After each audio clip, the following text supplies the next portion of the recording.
हे welcome back everybody. आज इस video में मैं आपसे बात करने वाला हूं आपके डी ट्रिपल एस बी की जो परीक्षाएं होती हैं उसके बारे में। देखिए, आप, मैं या और जो सारे कॉम्पिटिटर्स होते हैं सभी स्टडी करते हैं, सभी अपने अपने लेवल से स्टडी करते हैं, लेकिन फिर भी हम देखते हैं कि हम रह जाते हैं, है ना। लेकिन क्या केवल स्टडी करके ही हम एग्ज़ाम को क्वालिफाई कर सकते हैं? मैं ऐसा नहीं मानता हूँ। मैं ये मानता हूँ कि एग्ज़ाम को क्वालिफाई करने के लिए हमारे पास हमें अपने सब्जेक्ट स्पेसिफिक नॉलेज होनी चाहिए, जो भी एग्ज़ाम में पूछा जाता है उसके बारे में नॉलेज होनी चाहिए। लेकिन उसके बाद एग्ज़ाम को क्वालिफाई करने के लिए कुछ और चीज़ें हैं जिसके बारे में हमें जानकारी होनी चाहिए। तो आप इस वीडियो को देखें और समझें कि कैसे कैसे आप अच्छे से एग्ज़ाम को क्वालिफाई कर सकते हैं। सीधी सी बात है कि जब भी हम एग्ज़ाम का जो कंटेंट होता है उसके बारे में पढ़ते हैं तो एक हमारी ये प्रॉब्लम होती है कि हम पढ़ें क्या। हमारी एक प्रॉब्लम होती है कि हम कहाँ से पढ़ें, क्या क्या पढ़ें। क्योंकि जब भी आप एग्ज़ाम देखते हैं तो आपको पता चलता है कि कुछ ना कुछ नया मिलता ही रहता है ना। और एक पॉइंट और है कि जब भी हम किसी भी एग्ज़ाम में जाते हैं तो वहाँ पर क्या होता है कि टोटल जितने क्वेश्चन पूछे जाते हैं उसमें से हमें कितने करने हैं इसको लेके भी हम अनकॉन्शियस बेस पर वो चीज़ें कर डालते हैं जो हमें नहीं करनी चाहिए। कैसे? इन सभी चीज़ों के बारे में मैं आपको भी बताऊंगा, तो आप मेरे साथ इस वीडियो के अंत तक जुड़े रहें। तो यहाँ पर आप दो चीज़ों को समझेंगे, your knowledge about exam and your way of responding in exam. इन दोनों चीज़ों का बहुत इम्पोर्टेंस है, बहुत रोल है कि आप एग्ज़ाम जल्दी से क्वालिफाई कर पाएंगे कि नहीं कर पाएंगे। इन दोनों चीज़ों का बहुत रोल है, इसके बारे में डिस्कस करूँगा। तो आप चीज़ों को मेरे साथ समझने का प्रयास कीजिए। जैसे आपके सामने मैं थोड़ा सा डेटा लाया हूँ। एक एग्ज़ाम होता है डी ट्रिपल एस बी के अंतर्गत, ईवीजीसी का एग्ज़ाम होता है, एजुकेशनल वोकेशनल गाइडेंस काउंसलर। उस एग्ज़ाम के बारे में पहले आप ये समझिए कि इसमें जो मेरिट लिस्ट है, कट ऑफ है, जो मैं 2021 की बात कर रहा हूँ, ये मेल का है और ये फीमेल का है। तो ये जो ईवीजीसी की पोस्ट होती है ये पीजीटी लेवल पर होती है। आप अपने सब्जेक्ट के हिसाब से भी चीज़ों को समझने का प्रयास कीजिए। मैंने एक एग्जाम्पल ईवीजीसी को लेकर दिया है। ये जो पीजीटी की पोस्ट होती है ईवीजीसी की, इसमें 2021 में जो मेल कैटेगरी थी, आउट ऑफ 300, इसमें जो अनरिजर्व कैटेगरी की जो कट ऑफ गई थी वो गई थी 120.40, और ओबीसी की इस तरह से, एससी की इस तरह से, एसटी की। और फीमेल कैटेगरी में जो कट ऑफ गई थी आउट ऑफ 300 वो गई थी अनरिजर्व में 137.46, इस तरह से ओबीसी, एससी, एसटी। और इसी तरह से इसी पोस्ट के लिए 2019 में जो फीमेल कैटेगरी का जो कट ऑफ था वो केवल 120 नंबर पर ही चला गया था। हो सकता है कि अगर आप दूसरे सब्जेक्ट से हैं, like geography, history, Hindi, English या किसी और सब्जेक्ट से हैं, तो आप आश्चर्यचकित हो जाएंगे कि ये इतना कम कैसे हो सकता है। तो मैं बता दूं कि ये एक ऐसी पोस्ट है कि यहाँ पर लोग पूरे भी नहीं मिल पाते हैं, क्योंकि साइकोलॉजी से लोग बहुत कम डिप्लोमा करते हैं, और जो लोग होते भी हैं तो वो उतने अच्छे से स्टडी नहीं करते हैं। जैसे इसी बार 2021 में क्या हुआ कि जो मेल कैटेगरी थी इसमें केवल 68 लोग ही क्वालिफाई कर पाए हैं, जबकि 198 सीट थे, है ना। तो ये चीज़ें हैं। बट आप ये समझिए कि जो सिलेक्शन हो रहे हैं आपके पोस्ट के लिए भी, आपके सब्जेक्ट के लिए भी, उस पर भी आपका जो मेरिट पिछली बार गया था उसके बारे में सोचिए। आपके जो आपके जो सिलेक्शन हो रहे हैं वो जो 300 का जो क्वेश्चन पेपर होता है उसमें से कितने नंबर पर हो रहे हैं, आप इस बात को सोचिए। क्या कोई भी बंदा 300 नंबर लेके आता है? सोचिए, 300 तो छोड़िए आप, क्या कोई 250 नंबर लेके आता है ना? क्या कोई 230 नंबर लेके आता है? क्या कोई 220, 200 भी नंबर लेके आता है? नहीं। मैंने बहुत सारे अलग अलग एग्ज़ाम के रिजल्ट को देखा है, तो आउट ऑफ 300 किसी का 150 पर सिलेक्शन होता है, किसी का 180 पर होता है, किसी का 190 पर होता है, इवन 200 के अबव भी जाता है। But main point is that कि कोई भी 250 नंबर, 230 नंबर ऐसे नहीं लाता है।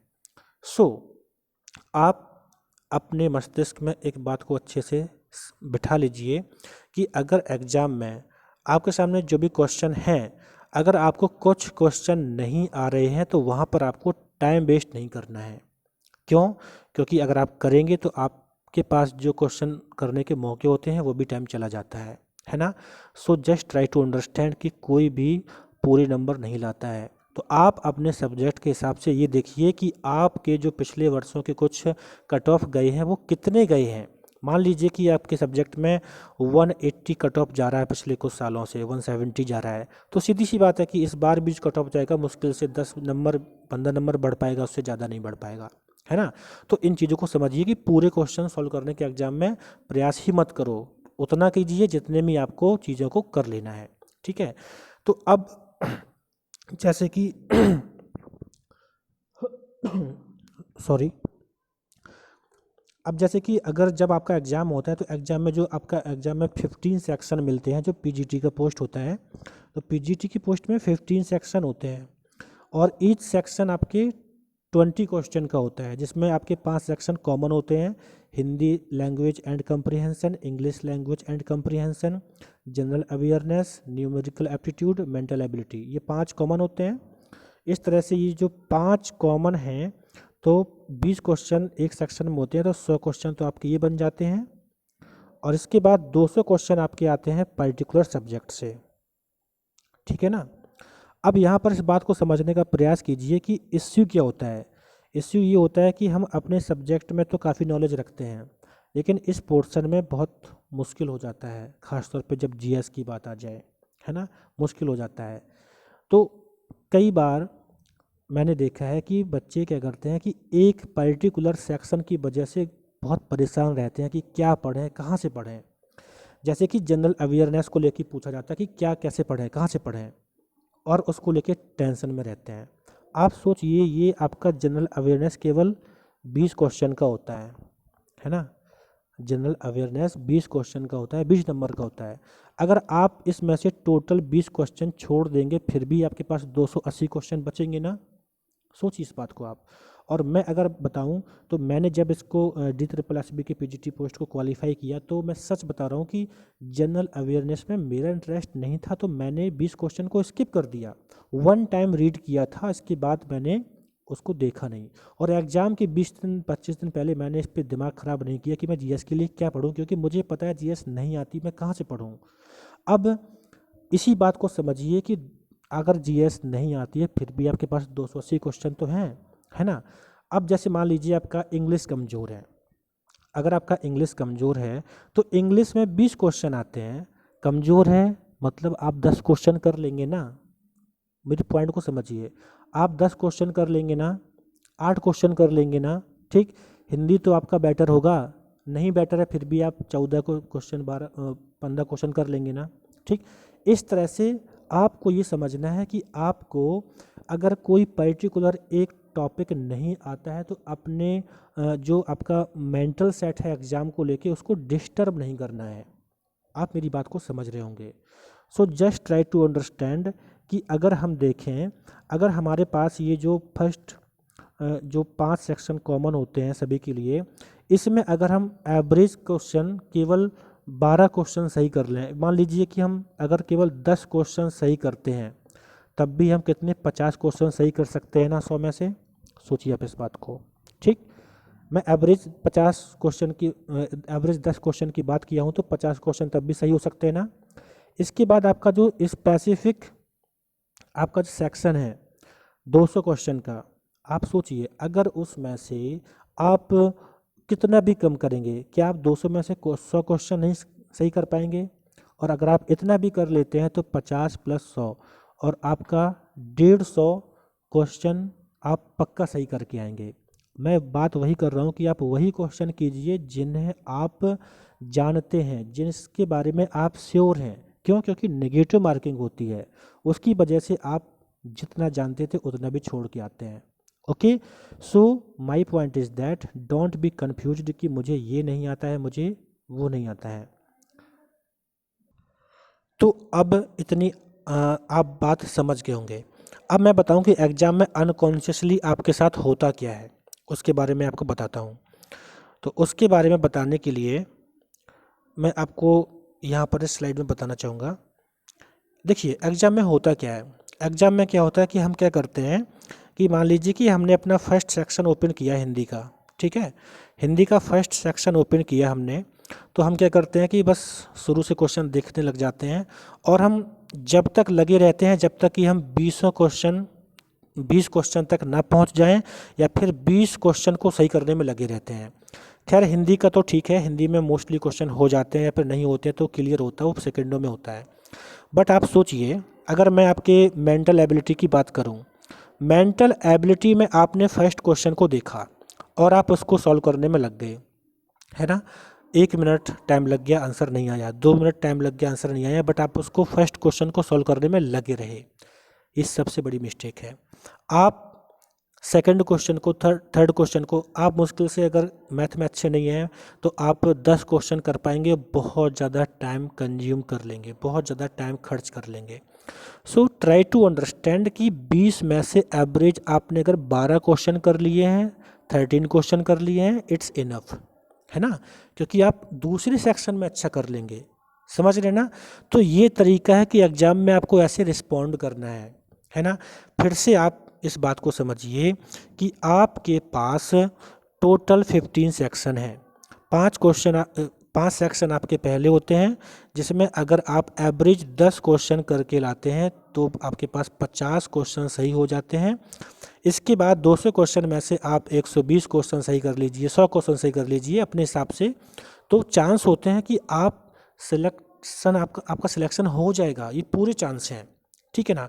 आप सोचिए कि आपके एग्ज़ाम की जो मेरिट लिस्ट है मान लीजिए वो 170 जाती है और आप अगर 168 क्वेश्चन भी सही करके आए थे, आपके 168 क्वेश्चन सही थे लेकिन ज़्यादा क्वेश्चन करने के चक्कर में आपने गलत आंसर दे दिए तो आप नेगेटिव मार्किंग की वजह से बहुत नीचे पहुंच जाएंगे और आप मेरिट से बाहर निकल जाएंगे। So my point is that कि आपको अपने एग्ज़ाम में बहुत ही केयरफुली अच्छे से रिस्पॉन्ड करना है और जो चीज़ें आपको नहीं आती हैं उस पर टाइम वेस्ट नहीं करना है, क्योंकि कोई भी अपने एग्ज़ाम में कम्प्लीटली सही क्वेश्चन सेलेक्ट करके नहीं आता है, ठीक है। इसके बाद बहुत सारी चीज़ें हैं, हम एग्ज़ाम को लेके अनकॉन्शियसली लगे रहते हैं पूरा क्वेश्चन पेपर सॉल्व करने में, हमें ये नहीं करना है। और DSSB के बारे में मैं बता दूं अगर आप नहीं जानते हो तो ये जो एग्ज़ाम होता है इस एग्ज़ाम में जो आपको 15 सेक्शन दिए जाते हैं, इसमें 15 सेक्शन में एक एक सेक्शन आता है।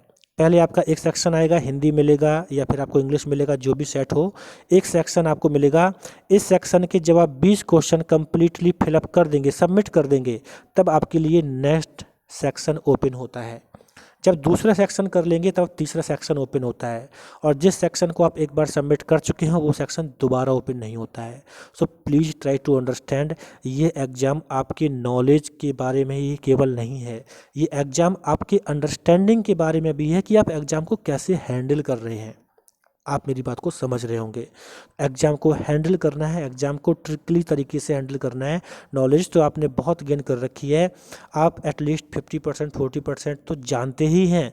एग्ज़ाम के 20 दिन पहले थोड़ा और हार्ड वर्क कर लेते हैं, 60% तक सीख जाते हैं, 65% तक सीख जाते हैं। तो आप जितना जानते हैं अगर उतना ही वास्तव में एग्ज़ाम में टिक करके आएंगे तो पूरे चांस रहेंगे कि आप सिलेक्ट हो जाएंगे। लेकिन अनकॉन्शियस बेस पे वहाँ पर आप ये भूल जाते हैं कि मुझे कितना करना है, बस आप ये देखते हैं कि इतना रह गया है, इतना रह गया है और पूरा करने में लगे रहते हैं और आप पेपर को ख़राब करके आते हैं। आप मेरी बात को समझिए और फिर भी अगर आपको नहीं समझ में आता है आप मेरे से बात कीजिए, मेरे से आप एटलीस्ट आइडिया ले सकते हैं, मैं आपसे बात कर सकता हूँ, आप मुझे कमेंट करिए। सच में आपका एग्ज़ाम आपके नॉलेज बेस पर क्वालिफाई नहीं होने वाला, आपको ट्रिकली तरीके से रिस्पॉन्ड भी करना होगा। सभी बच्चे पढ़ने में लगे हैं, केवल आप नहीं। फिर सभी क्वालिफाई क्यों नहीं हो जाते हैं? क्यों? क्योंकि एग्ज़ाम में रिस्पॉन्स करने का अपना अपना तरीका है। जो जितना कूल तरीके से रिस्पॉन्स करेगा उतना ही बेटर वो जल्दी से अपने आप को सिलेक्ट करा लेगा, है ना। आप सोचिए कि जब एग्ज़ाम में होते हैं तो आपको लगता है कि मैं ऐसे क्वेश्चन को गलत कर चुका हूँ जो कि बहुत इजी था, है ना। हम ऐसे क्वेश्चन को गलत करके आते हैं जो कि हमारे लिए बहुत ईजी होता है, जब घर पे आते लगता कि मैंने ये क्या कर दिया। क्यों? क्योंकि उस टाइम पर आपका दिमाग हौच पौच था, आप कूल डाउन नहीं थे। So try to understand these things and आप एग्जाम में बेटर करके आइएगा। Thank you for watching this video and good luck to everybody.